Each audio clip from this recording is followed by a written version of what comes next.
Hello সবাই, কেমন আছেন? আজ আপনাদের সাথে একটা ব্যতিক্রমী ব্লগ শেয়ার করব। বাচ্চাদের ঘুম পাড়িয়ে রেখে আমরা গিয়েছিলাম একটা কাজে। আমাদের বাড়িতে কাজ চলছে, কম বেশি আমি অনেক ভিডিওতেই সেটা বলেছি। এখন আমাদের একটা মেন গেট দরকার, সো আমরা সেই মেন গেটটাই দেখতে গিয়েছিলাম। তো মেন গেটে যা দেখলাম, অনেক দাম। ঘুরতে ঘুরতে ক্লান্ত হয়ে আমরা চলে গিয়েছিলাম কিছুক্ষণ রেস্তোরাঁতে। এটা অনেকেই পুরান ঢাকাবাসী সবাই চিনেন। তো ওখানে যে আমরা কাটলেট আর চপ খেলাম, সাথে একটা ঘন স্যুপ। এই স্যুপটা একটু ব্যতিক্রম, তাই এখানে এর আগে অনেকবার খেয়েছি, বাট খারাপ না, ভালোই লাগে। তো এখানের যেটা সবচেয়ে বেশি ইন্টারেস্টিং ব্যাপার, একটা কাঁচা ডিম থাকে আপনার স্যুপের মধ্যে।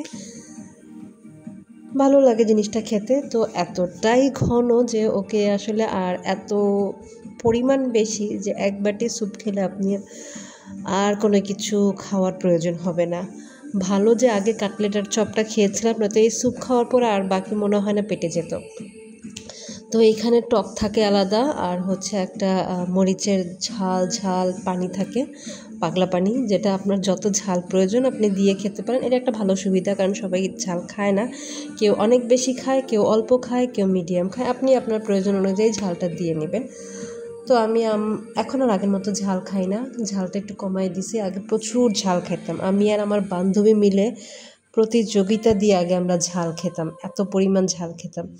তো খাওয়া শেষ করে অ্যাজ ইউজুয়াল চা, পাগল যেত, চা না খেলে তো হয়ই না, যে কোনো কিছুই হোক চা খেতে হবে। চা খাওয়া শেষ করে ওইখানটায় অনেকগুলা মেন গেটের দরজার দোকান ছিল, লেজার কাটিংয়েরও দোকান ছিল। তো আমাদের উদ্দেশ্য আজকে কিনবো না, জাস্ট আমরা যাচাই করবো যে আসলে প্রাইসটা কত হয়। তো সেই অনুযায়ী আমরা একটা লেজার কাটিংয়ের দোকানে চলে গিয়েছিলাম। এই যে গেটগুলো, এখন তো এই গেটগুলাই ভালো চলছে, প্লাস সেফটির জন্য ভালো গেটগুলা। তো এইটা ছিল 1400 স্কোয়ার ফিট। তো দাম পড়ে যায় প্রায় 48,000 নাকি কত জানি বলছিল, 75 না 74,000 জানি। আসলে আমরা মধ্যবিত্ত, আমাদের তো অত বাজেট নেই, অত বাজেট দিয়ে আমরা গেট কিনবো। কিন্তু মধ্যবিত্ত হোক আর যাই হোক, স্বাদ তো থাকেই। তো আমরা ওটাই চেষ্টা করতে গিয়েছি যে আমরা গেট এভাবে সরাসরি না কিনে, যদি আমরা কাঁচা মালপত্র কিনে লেজারে কাটিং করে যদি আমরা বানাই, সেক্ষেত্রে আমাদের কত খরচ হতে পারে। আমরা আসলে এই আইডিয়াটা নেওয়ার জন্যই গিয়েছিলাম। এই যে রাজার বাড়ির গেটগুলো সুন্দর, কিন্তু অ্যাফোর্ড করার মতো অ্যাবিলিটি এখন আমাদের হয়নি। আরেকটা দোকানে গিয়েছিলাম, ওরা একটা বই দিয়েছিল, বইয়ের মধ্যে অনেকগুলোই ডিজাইন ছিল। এটা লেজার কাটিংয়ের দোকান, ওরা এখান থেকে ওদের যে কাঁচামাল দিয়ে কাট করে দিবে।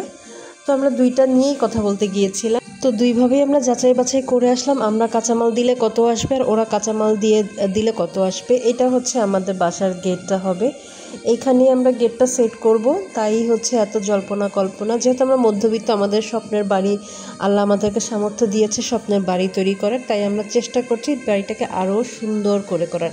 সামনে আরও বড় একটা ব্লগ আসবে।